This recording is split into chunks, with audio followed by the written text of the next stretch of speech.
hear what comes up for you today. All right. I'm excited. Yeah, yeah. And I want to start with a random question. Go right ahead. Yeah. Oh, look at that, right? Let's do it. Right. What two words would people use to describe you? Inspiring and energetic. Energetic. Say more about energetic.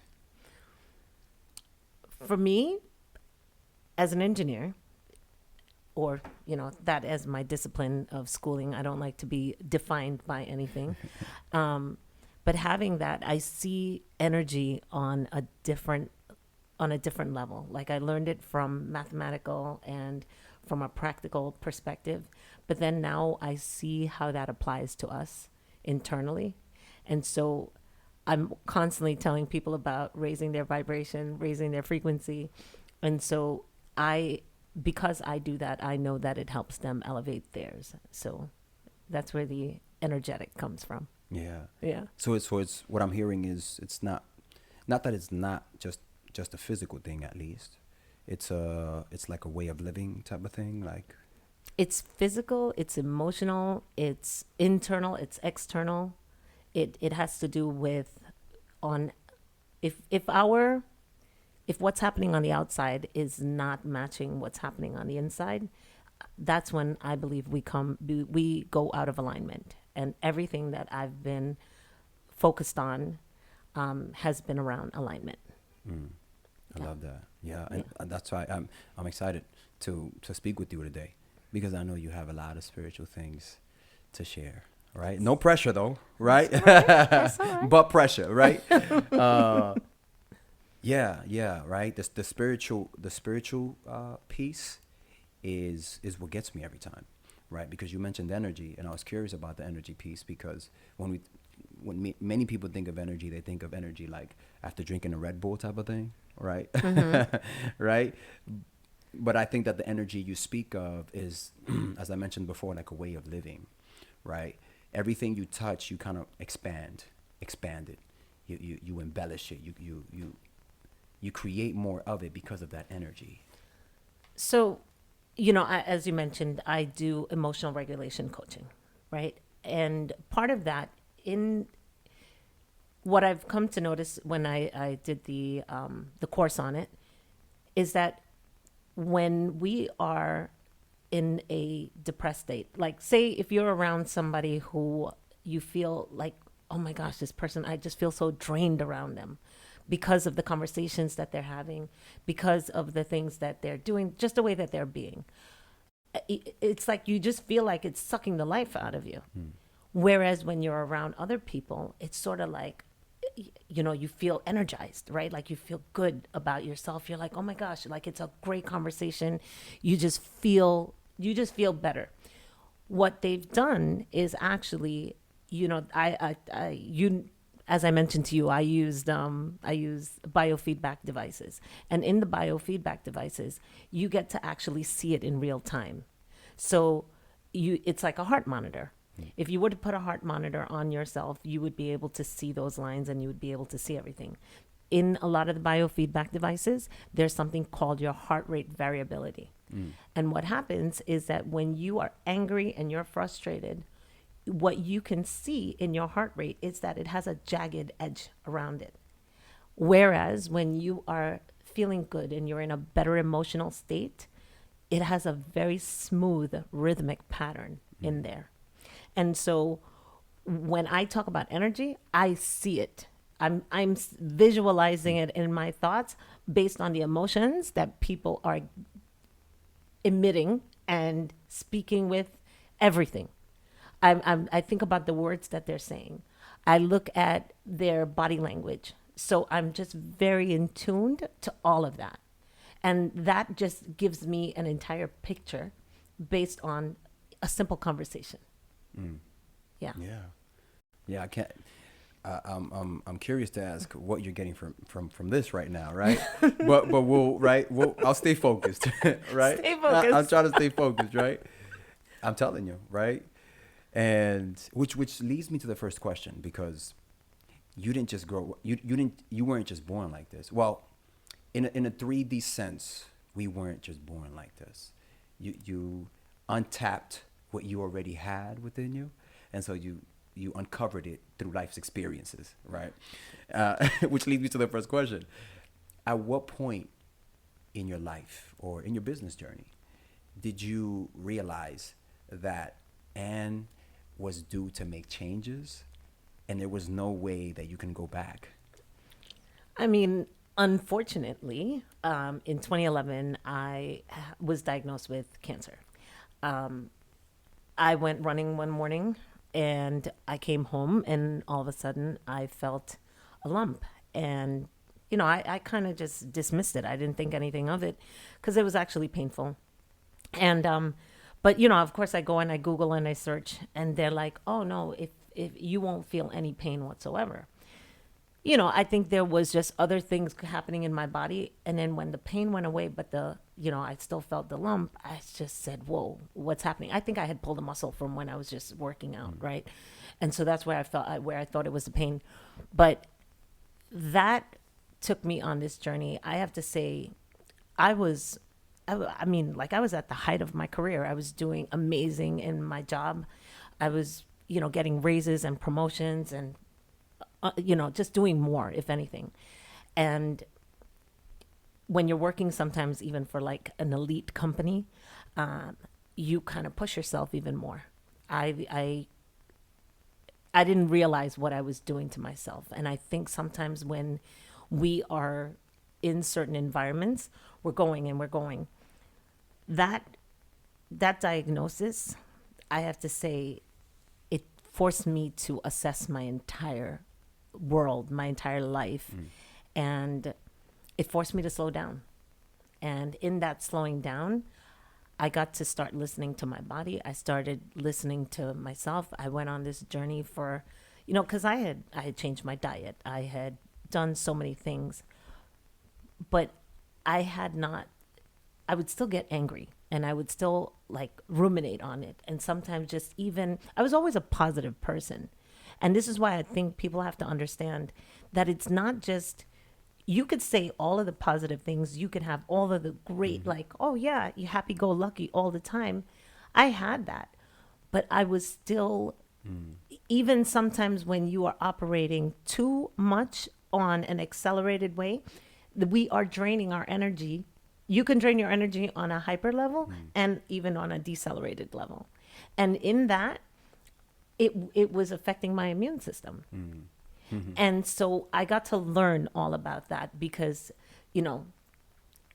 I'm such a solution finder. And when my system, my internal system was failing, I just said, whoa, you know what?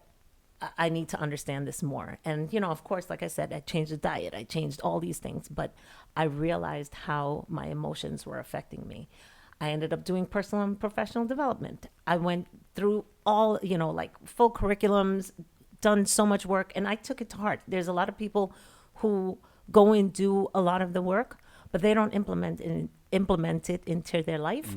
I was implementing it, and I did. But there was still, again, the how I was unable to regulate my emotion, how I was letting other people's energy affect mine. And so it's been a lengthy journey since 2011, but I've learned so much. And I have to say that it's such an amazing experience now to see what life is, because I remember when I had first, when I got diagnosed and I was reading up articles and I saw this woman's article, and she said that cancer was the best thing that could have ever happened to her. When you're in it, especially when you're going through all of the stages of grief and everything, you don't want to hear that. That's like somebody coming to you right after a parent or somebody passes away and like, oh, don't worry, everything's going to be fine. You're not ready for it at that point. You have to go through all of your stages. And I feel like it was after I went through all of my stages and I started, when you finally get to the acceptance stage, which is the final stage. Right. When I got to that point and I started seeing the changes in my life and I look at it, I started seeing the people around me who weren't making changes. They were still, doing day in, day out, Same thing. repetitious stuff. And it wasn't until I noticed it and I said, wow, now I understand what she meant by that. And that was life changing for me. Like, just to be able to see it from a perspective now, to see it as having a level of gratitude for it. Because I think sometimes we have to kind of set the example, unfortunately. Sometimes it happens like that, right? That when you go through it, now you can be there for other people to help them go through their journey also. Mm. Yeah. Yeah, that's, health, right? I'm hearing health. And I'm hearing like it was a phase in your life where there was a lot of fear also that I think, I don't know, you can clarify for me. Fear in terms of, okay, you're managing this health situation. Man, that's fearful. I mean, to know that you're going through something in your body that can potentially lead to death. I mean, I can't even imagine, right? I don't know how you responded to that. I use the word fear because I think of somebody, uh, revealing this diagnosis and saying, "Damn, I'm gonna die," right? And so, right, and being in that space, it's either you go forward or you just give up. And to know that you're here, I want to say thank you for choosing you. You see? Yeah. Yeah, thank you for choosing you. And to be able to overcome that and still be committed to continue overcoming that, because even though the events pass in the physical world, it's still a spiritual thing. It's still something you overcame and you continuously overcome by declaring, man, I've been through hardship and I'm going to continue to move forward. Right. I think when no one ever expects a disease to show up in their life, Right. right? No one ever says, "Hey, I want this." But when it does happen, you kind of have to learn how to deal with it. For me, I knew I didn't, there's different stages of cancer, and I was diagnosed very early. The doctors swore that it was going to be like at a higher stage because the fact that I was able to feel the lump. It was stage 0. So my body, whatever I was still doing, was able to contain it where it didn't hit my lymph nodes. And I didn't know anything about any of this, but you go on to this, and maybe, like I said, maybe it's my preconditioning of learning and having my engineering background that potentially helped. But I went down this rabbit hole of research and trying to learn more, and I did. I ended up going to like multiple doctors, and a lot of the male doctors, believe it or not, you went to the surgeon, you need surgery. You went to the person who was talking about chemo, you need chemo. Like, whatever it is that they were selling, that's what they wanted to give you. There was one lady out in Long Island, and of course now I can't remember her name, but she was the only person who really, she asked me, what do I want? And I started asking her, like, all right, if it doesn't hit my lymph nodes, right? Like, what are my options? And of course, sometimes a medical doctor, they can't tell you not to do chemo or radiation. And for me, I just said, I don't want to do this. And she said, there's people who have had successful journeys with this. And I started finding them. I saw that, I think Christina Applegate, she was one of the people who I read up on her story, and she decided not to do chemo or radiation, and she caught it early. And I was adamant about that. And so that's why my health journey was more important to me than the diagnosis itself. I said to myself, I'm not going to let that define me. I'm not going to let this disease define me. I didn't even want to. My surgeon, he was under strict rules to not even say chemotherapy or radiation around me. I'm like, you are not to say the C word or the R word. And every time he would try, I'm like, what part of what I just said didn't you understand? Right. And he was like, oh, yes, yes, yes. I'm sorry. I'm sorry. I'm like, and so like the moment that I came out of surgery, he came and he whispered in my ear and he's like, just to let you know, it didn't go to your lymph nodes. Mm. That was like the best. That was the only thing that I wanted to hear. And it was. And so, yeah, that just gave me a little more hope. And so the fear that you talk about, that kind of, I think as we go through life and we start getting these moments of validation, our belief starts enforcing, right? It starts, we start building layers upon that. And that started strengthening my spiritual journey. So the fear kind of, yes, was there. I would be lying to say that it wasn't. But it was a level of me not allowing a disease to define me. I didn't even want to be associated with it. I'm like, no, that's yes, I had a surgery. I had a surgery because, like I said, I just chose not to. And I think we hear the words and the way that we know the death rate associated with it, but I don't think people really believe on their own power of belief sometimes, and how we can change what what's happening on the inside also. Yeah, which is something that we're gonna touch on a little later. Okay. But I do want to ask you the second question, which is aligned with what you just mentioned.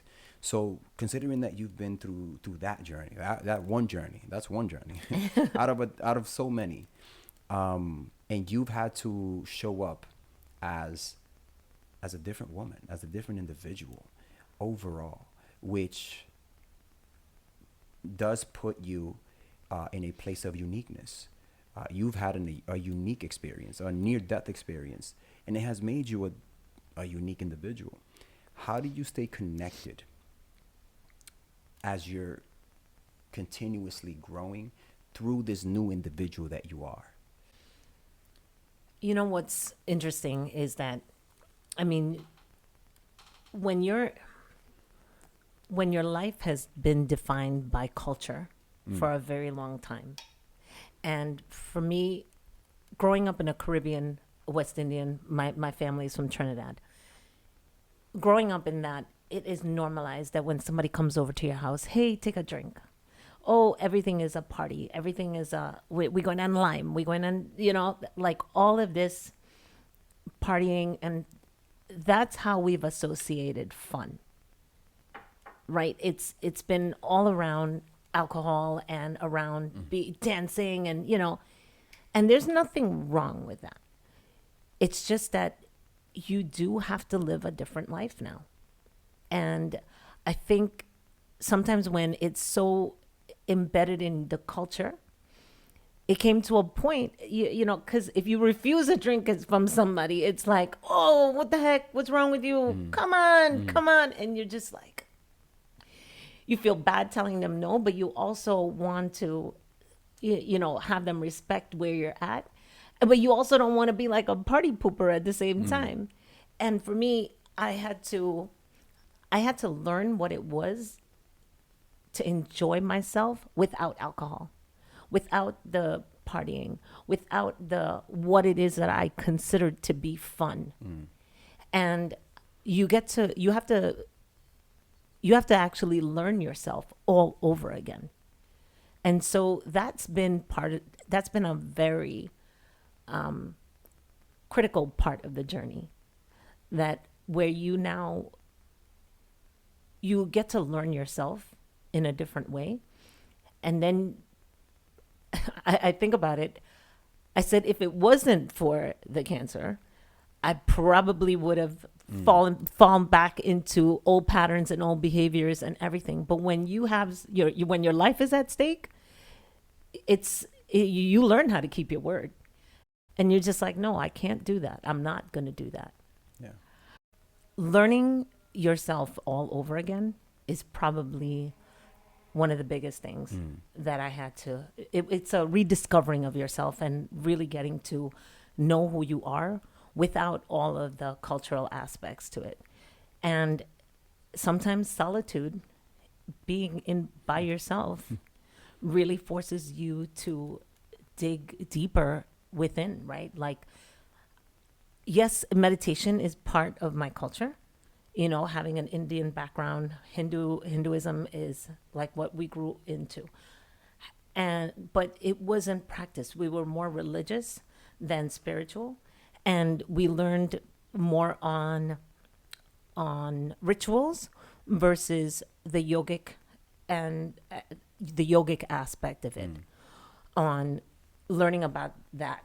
And there's a whole lengthy story on how that was taken away from the culture, you know, from British colonialism. So by the time our ancestors actually got to the Caribbean, it wasn't something that was part of the normal behavior on how we would, you know, practice. So it was now me discovering that part about me that I believe is part of my DNA. And, you know, again, tapping into that. Yeah. Yeah. And so what would you tell somebody who is does experience coming from a culture where I would say there's rigidness, there's some expectations that wouldn't allow them to exercise the type of, self freedom that you've gotten to attain. You know, it's it's unfortunate, but it's the reality. I don't think people change unless they have to. Mm. Say more. Yeah, and that's why I keep emphasizing the fact of, if somebody has went through a breakup, right? And now the first breakup, even if it was their fault, they might not see it. But if they go through another breakup and another breakup and another breakup, they could continue on that pattern and they could keep on blaming somebody I else, never see it. Right. and they won't ever see it. But until you consciously make that effort to say, well, wait a second, let me stop and analyze this pattern here. This happened, and in all of them, it was really like this reoccurring thing. Maybe it's not them, maybe it's me. And until you start looking inward, and that's just one example, right, on relationships. When in my case, it was a life and death, it was health associated with that. And again, it really goes back to your commitment. If you are somebody who's committed to improving yourself because you want to be the best person that you can be, then you're going to take some steps, and you're going to get this level of purpose for yourself.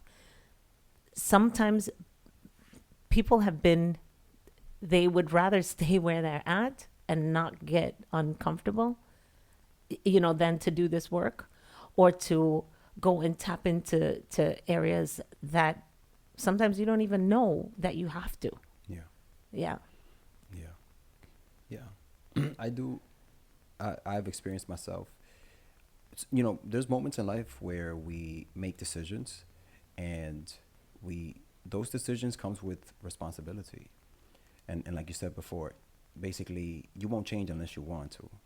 So if you're not committed to be responsible for the change that you look for, then it's gonna be harder, because the moment you choose, let's say for example, self-development, you're going to encounter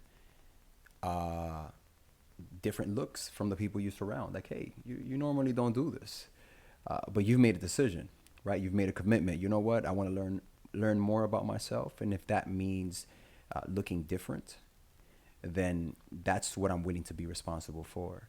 And I guess to apply it to what you just said, for anyone who's going through that type of situation where, because I resonate with it very much, who's going through a situation where you're being raised in a rigid environment, I'd say, culturally, or because it's traditional, I'd say, hey, I wouldn't even know how to lead that conversation. But I'd say if you truly do want it, then talk about it. I'd say talk about it, because I think that that's one thing that we don't do nowadays, or that I never did, was talk about or talk to my parents or the people around me about the things that I'm exploring. I'm exploring self development, and I know this is different, but I just want to let y'all know really quickly, because you never know what can happen. You can open the doors to those people around you. Actually, they can say, you know what, I never thought about it this way, or because they love you, they're willing to support you in some way. Yes. And this is why sometimes it's so easy to think that it's the other person, like, oh my gosh, they need help, they need help. Sometimes the pattern that happens when you start doing the work, you recognize things in yourself, you start making the change. And then when other people around you haven't made a change, the first thing you want to do is say, oh, you know what, you should do this, you should do that, you should do that. But the reality is that when you start looking at it, that maybe if I change, then that can influence the people around me. And it does. And this is why energy, when you raise your frequency, when you raise your energy, it affects what's around you. The reality is that the people who, if it's too much, people will naturally disappear out of your life. Right. It's too much for them. Yeah. They can't handle it. And you can't be upset about that too, because that's just not where they're at on their journey. Right. And the a lot of the people who I thought were friends started falling off. It's, again, I don't blame anybody. I think when you first go through it, it becomes very lonely because you're just like, oh my gosh, who am I right now? Because these were the people who I grew up with. These were the people who I was around. But when your standards start changing and the things that you just don't want to tolerate anymore, I started noticing the things that I used to be okay with that I'm just not okay with anymore. And that, you know, sometimes people say, oh my gosh, you've changed so much. Yeah, I know. I have. Right. And, sometimes they make you feel guilty about it. Oh, look at you. You think you're better than other people.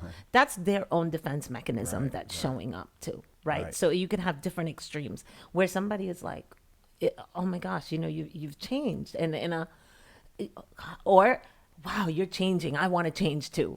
Or the other extreme is like, oh, you think you're better than other people. Yeah. It's like, it's that whole spectrum that shows up sometimes. And again, it's accepting where people are at and then you knowing what you're committed to.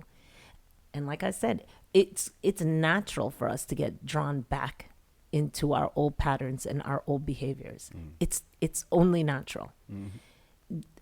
I'm sharing this because I've seen it happen enough. I've seen it with myself. I've experienced it multiple times. And I have to constantly go back to, I tell people, if you don't put your location in a GPS, you're just driving. You're just driving. You don't have a destination. So you got to know where you're going. Yeah. I said this I said this with the last interview that I had, and we spoke about negotiation. I used the word negotiation to express that situation. When you decide to make a change, that's when negotiations come up. People try to negotiate where you're going, or negotiate the changes that you're making, basically by not necessarily directly asking you questions, but by the way they're acting. Right? It comes in very subtle ways, but just things start to negotiate your growth, and that's being aware of that. Well, when you say negotiate, I think like you're coming to a compromise, whereas what you just shared, I feel is like more of an influence, right? Like your behaviors will start influencing others because they see you doing it. If you tell them that that's something, like, I would really love for us to have a better conversation and without any distractions, can we both put away our phones? Sometimes you kind of have to ask for it too. Right? Yeah. Because it's not going to happen. Because now if that's something that you're really, I want to be connected with you, and you see somebody doing that, now that becomes a trigger. Right. So where's the negotiation with that one? You know what I mean? Right. So I see it where, and you mentioned about the when we select a destination. If you are vague in what it is that you want or your location, right? And we're using the GPS analogy. If you're vague and you say, oh, I just want to go where it's sunny and it's Right. pretty. Okay, guess what? There's a lot of sunny and pretty places. But if you have your heart set on, say, Mexico, but they want to go to Bali, there's no negotiation there, right? It's like, no, I want to go to Mexico. Let's go here, There we go. right? That's where, versus like the compromise. Oh, you know what? As long as it has these things, we should be good. Yeah, so it's a theme. It's a theme that comes up for anybody who's looking into just being different in their life. Things around you start to change, and the change might be unfamiliar, might be uncomfortable. But if you really want it, like Ann said before, then you'll continue to move forward and find ways to resolve that in a way that's aligned with where you want to go, right? Which leads me to my next question, right? Perfect. Right, because often people think that when we talk about change, people think that change is supposed to happen from one day to the next, but it really doesn't. In order to make that change, there are so many elements that go into it. And one of those things is how you see yourself, the beliefs that you empower on a daily basis. So what belief did you have to change so that you can create new beliefs that fuels the person that you want to continuously be? There's the beliefs that you have to have is like my book, right? I'm going to reference back Engineered Miracles. I discuss it in a way that miracles are the things that you did not expect to happen, but happened. Really, like if we can use it from that context, something that you could have never imagined happening. When you start getting I used my framework. When you have an awareness first, you recognize what it is that's around you, right? So you're aware of a problem or a situation or something that you're doing. Then there is the letting go. Okay, if I now know that, say that this is a bad habit that I have, and it's contributing to, or it's affecting my end goal of what it is that I want, I have to let this go. And once you let it go, then what's the intention? You have to constantly go back to the intention. And the intention, I believe, is where and how you really start validating your beliefs. Once you have the intention in place, and because you were now able to let it go, then now the G, ALIG, the G is for growth. Then you can start growing. You can start seeing new things happening. Every step where something new starts happening, that's when more beliefs start coming in. And those are the small miracles that just keep on happening. And then eventually you are in a new reality. That's what the N in the aligned framework is.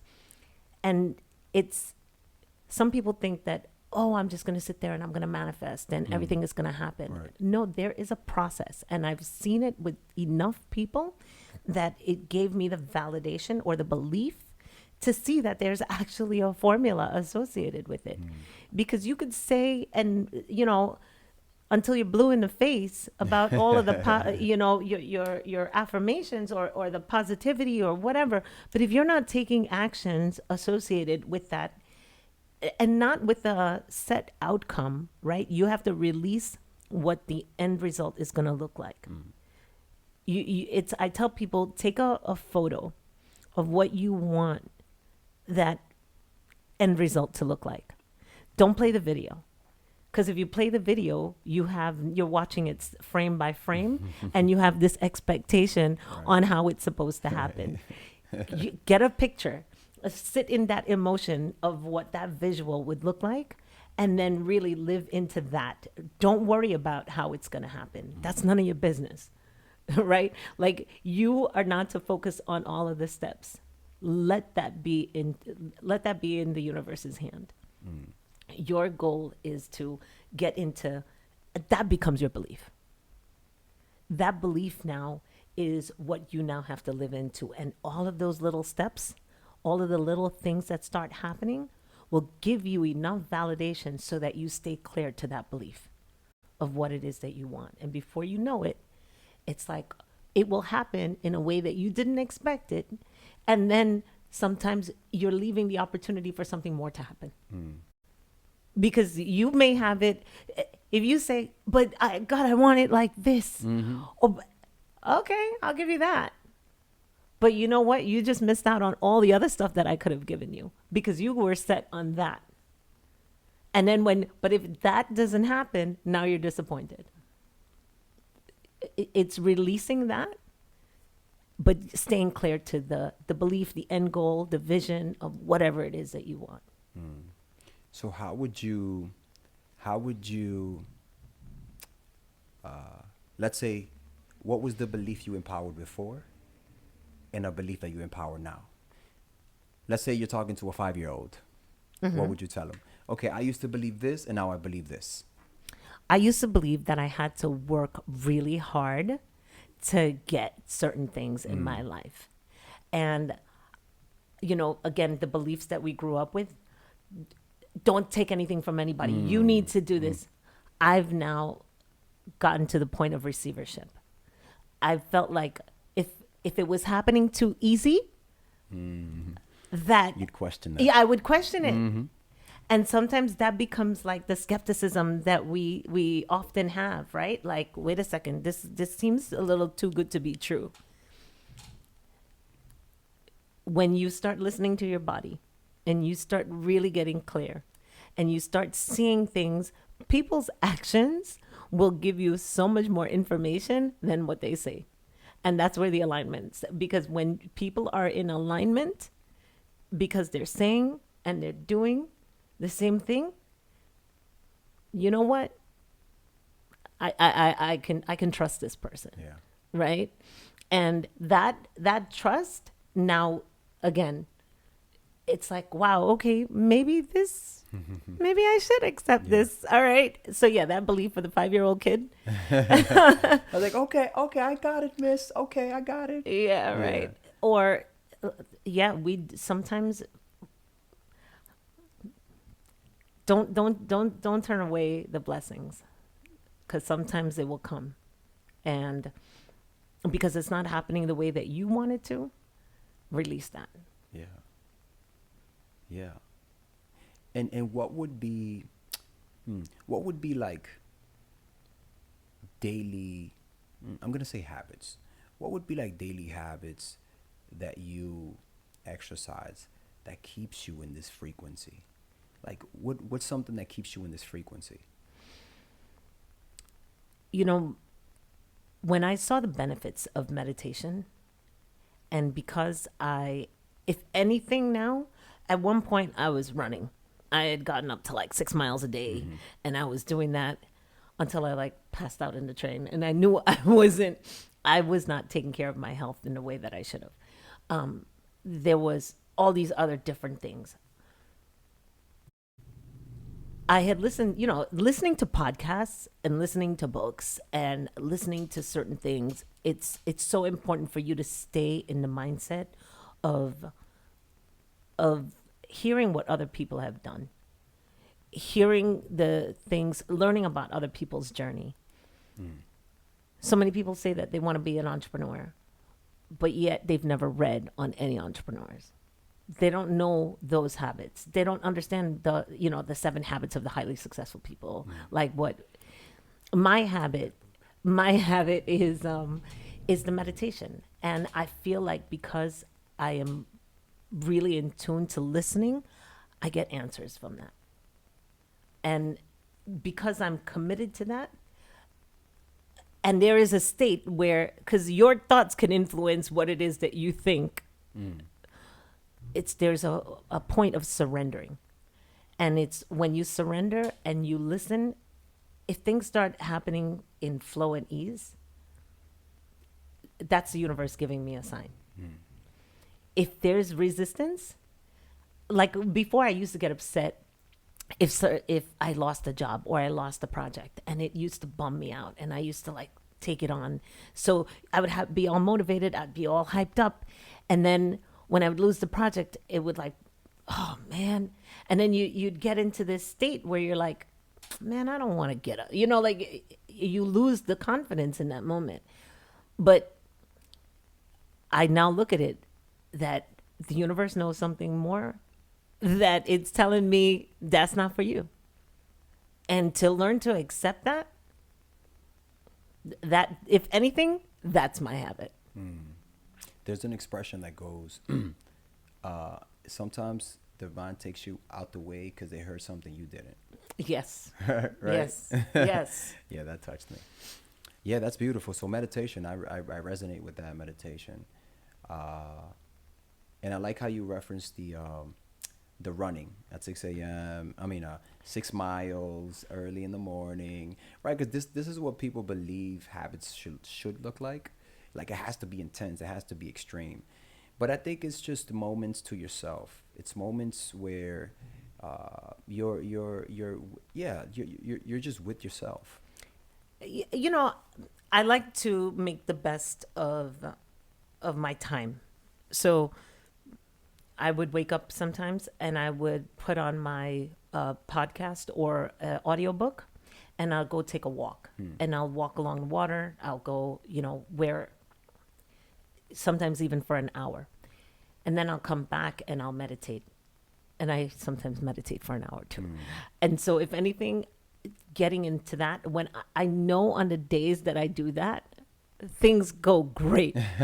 And on the days that I don't do it, I'm like, I feel it's like, oh. So I don't beat myself up. And, I'm like, all right, you know what? I'm getting back into it tomorrow. And I think what happens is that people are, again, the rigidity of like, it has to be this way.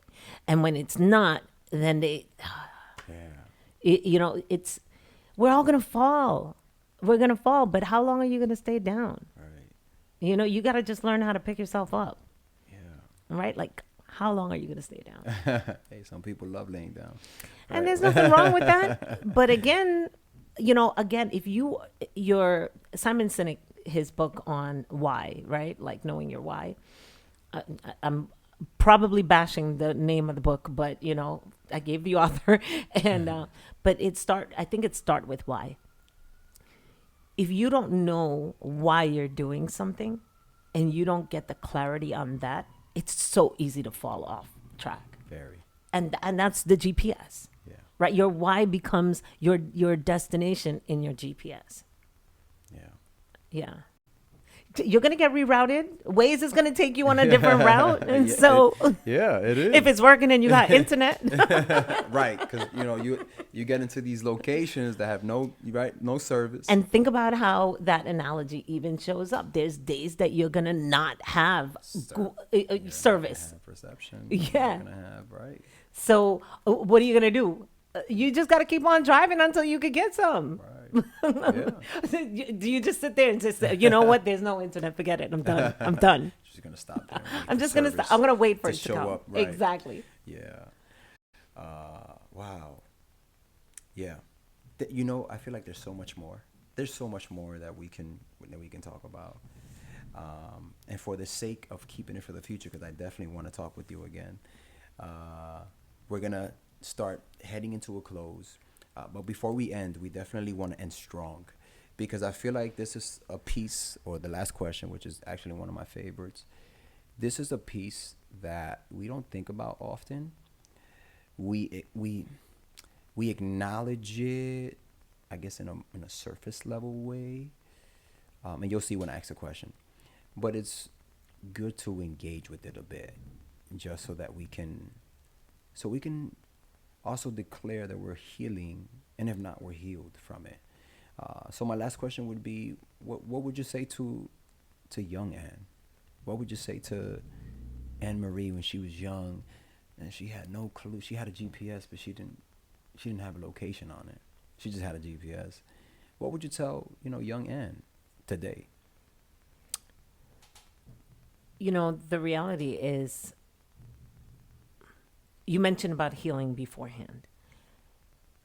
There were so many times where I thought that I was healed, over certain situations, the reality is that the only time you will know when you are healed is when there's no charge associated with it.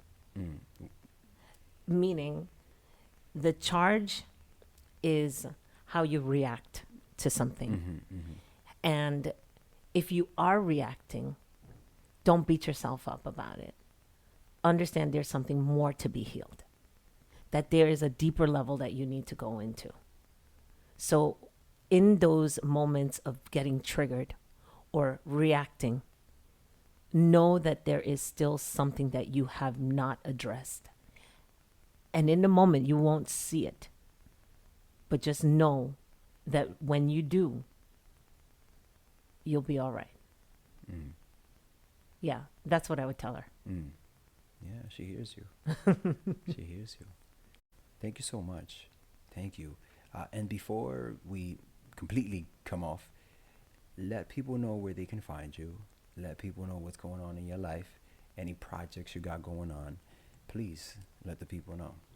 So, as I mentioned, I wrote my book, Engineered Miracles. It's on Amazon right now.